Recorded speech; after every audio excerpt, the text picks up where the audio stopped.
आज हम एक सेंटर के पास आ चुके हैं। यहाँ पर बिजनेस स्टडीज़ का पेपर ख़त्म होने वाला है। थोड़ी देर में बच्चे बाहर आने वाले हैं। जैसे ही वो बाहर आते हैं हम उनसे रिव्यूज़ लेंगे कि कैसा उनका पेपर हुआ, किस तरह के क्वेश्चंस आए, पेपर इजी था या मॉडरेट था। बच्चों, आज आपका बिजनेस स्टडीज़ का लास्ट पेपर था, कैसा लग रहा है आपको पेपर देने के बाद? अच्छा लग रहा है, पेपर तो अच्छा हुआ। अच्छा। और क्वेश्चंस भी मतलब जो एक्सपेक्टेड थे वैसे ही आए हैं।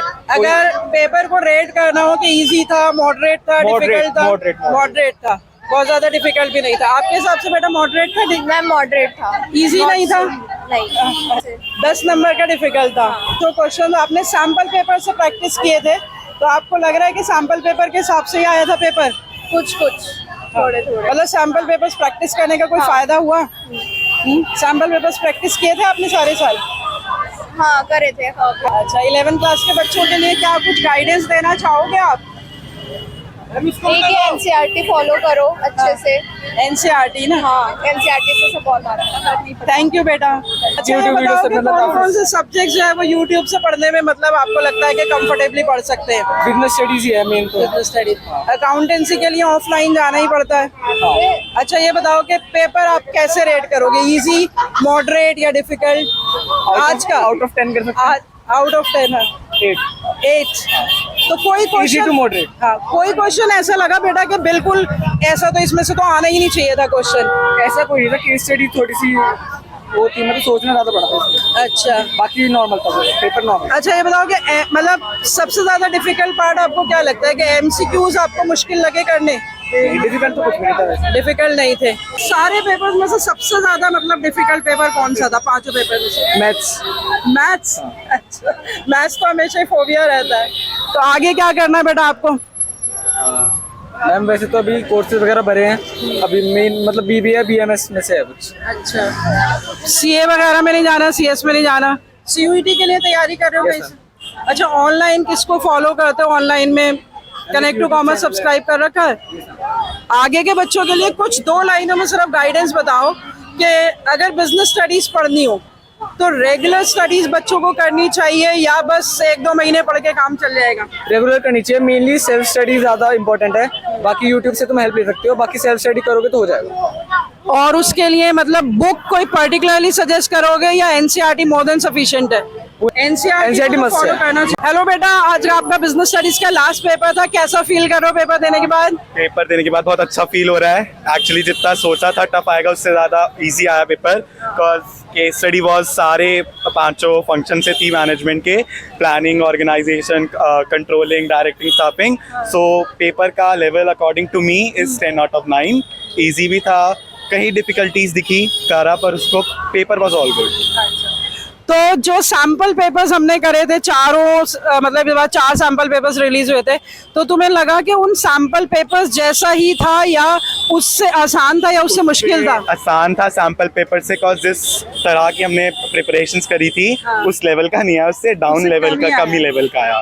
तो इतना ट्रिकी कोई भी क्वेश्चन नहीं था?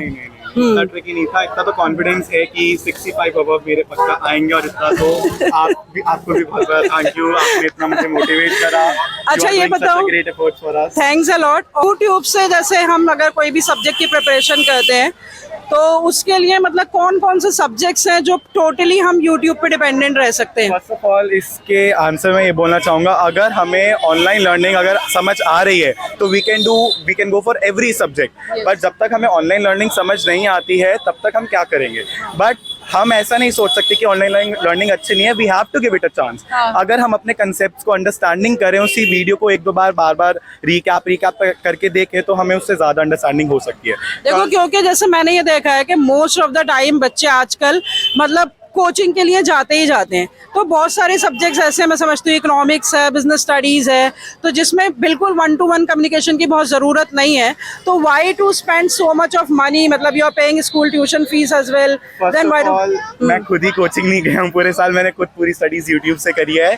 आई have done economics and accountancy from Rajat Arora and business studies from Connect to Commerce, and really from my point of view it help me a lot.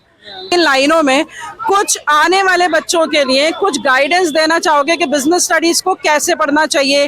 Regular पढ़ना चाहिए या 2-3 महीने पढ़ने पे ही मतलब काम हो जाता है? बिजनेस स्टडीज को अगर पढ़ना है तो पहले तो रट्टा मत मारो। It is not about रट्टाफिकेशन।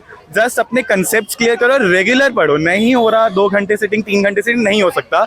मैं खुद अपना बोलता हूँ, मैंने भी ज्यादा नहीं करा, जस्ट 1 आवर सिटिंग दिया, उस कंसेप्ट को एनगल्फ करा, दैट्स इट। और बुक अगर फॉलो करनी चाहें बच्चे तो कौन सी, मतलब बेस में? कोई भी बुक फॉलो कर सकते हैं, जस्ट अबाउट कंसेप्ट, तुम कंसेप्ट को कितना अच्छे से गेन अप कर रहे हो। बेटा आप लोग आज बिजनेस स्टडीज का पेपर देकर आए हैं, तो अभी आपका एक पेपर और बचा है कंप्यूटर साइंस का। आज के पेपर को अगर आपको रेट करना हो तो easy, moderate, difficult? Easy. Difficult. पढ़ाई कितने की थी? पढ़ाई कितने की थी? पढ़ाई एक रात पहले। बस, वाओ, तो you are super intelligent I think, है ना? फिर भी कितने नंबर एक्सपेक्ट कर रहे हो? 70+। 70+?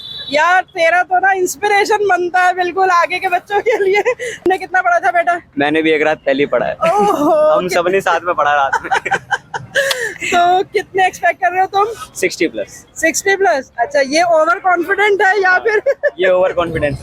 अच्छा, और मतलब ऐसी कोई केस स्टडीज वगैरह थी जो क्रैक करनी मुश्किल हो गई थी? आसान थी, जिसने पढ़ा है सब। जैसे जो लास्ट क्वेश्चन मैंने भी एक सेट में देखा तो कई बच्चे उसमें कंट्रोलिंग नहीं लिख कर आए।